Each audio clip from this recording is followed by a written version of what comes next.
we're all trying to figure ourselves out. Who are we? How do we fit into the world around us? And what are we going to do with the rest of our lives? Overall, our whole generation is asking this question. We describe ourselves as alone, overworked, and lacking community and identity. But it doesn't have to be this way. And I invite you as I speak to kind of try these things on, because everybody's feeling this way. So it's very easy to reach into your community and create what you're craving, to create your identity, and to reach into the lives of others.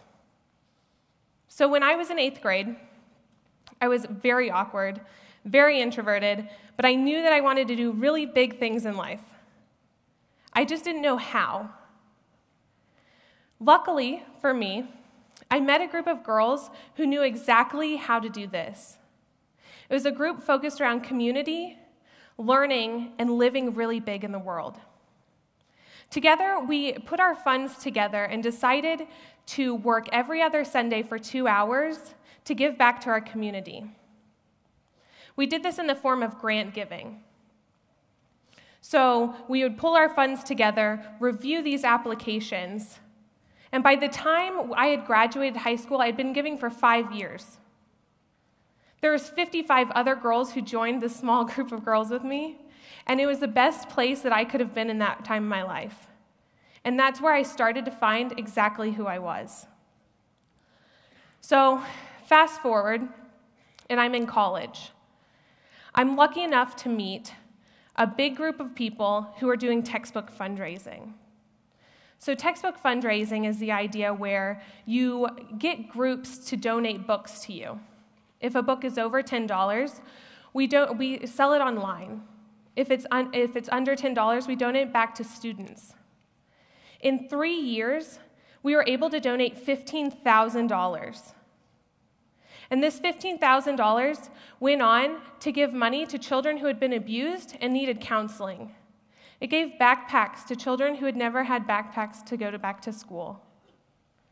Going back to high school, this same group of girls, we had all been brought up the same way. We wanted community, and we lacked a personal identity, but we found it together. We gave $5,500 grants every year for 5 years that I was there. We gave to our local community, giving the opportunity for children to live and go to camps in the summertime, have school supplies, new shoes, new clothes. It was here that we realized that we could do 2 things. We could be really creative with how we fundraised. These 55 girls and I, we babysat for our money. We would have car washes and bake sales, and I can't really bake, but it got the money in. And I realized that we can be really thoughtful with how we fundraise. So there's 2 ways to find money: through creatively looking into the world around you, but also reaching into your own pocket. I explained to you that I babysat and did bake sales, and the other portion was textbook fundraising. And so when I reached into the world for community, it came right back at me. I created the community. High school-age girls were all my same age. It was all girls. We grew up the same way. But in college, I learned that those were the people that I may have never met if it wasn't this idea that we all wanted to give back. So, another thing this made me do: be really thoughtful with my money. How do you do this? Well, I had to get real with myself. How many times did I go out and buy a new outfit because I was in a bad mood? A lot of times. And how many times have I gone and had some Starbucks, which was way overly priced, but I needed it that day? I did it way too often. I created this inability to understand money in relation to myself. I started to take for granted, in high school that is, that small portions of money couldn't be donated. That philanthropy was saved for when you were an adult and you had extra money. I don't really think that's actually a thing anymore. But I had this idea that you were older, you were retired, you wrote a check. I didn't realize that in 8th grade, I could start being very thoughtful.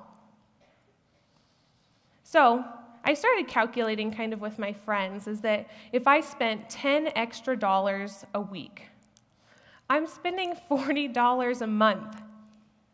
That's actually a lot of money when you calculate it over a year. $480. But I look into the people around me and realize that they want to give back in the same ways I do. 10 of my best friends and I get together, we're giving $4,800 back to the community around us. That's a large impact, and all it means is that each week, I skip out on Starbucks. What does that look like for other people? For me to skip out on my Starbucks means that another child gets to go to camp. That's a large impact to think about my money, my small amount of money each week, the money I babysat for. So I kind of calculated, if every student in Colorado, every high school age student, if we each saved $10 a month, you would be giving back $102 million to people in need every year. And when you think about philanthropy, you often think about these small chunks of change that don't add up, and this is where I tell you that they do. Is that whenever you're giving back, it's not just the power of one. The basis of giving back is to create a community that you give with and give back to the community around you.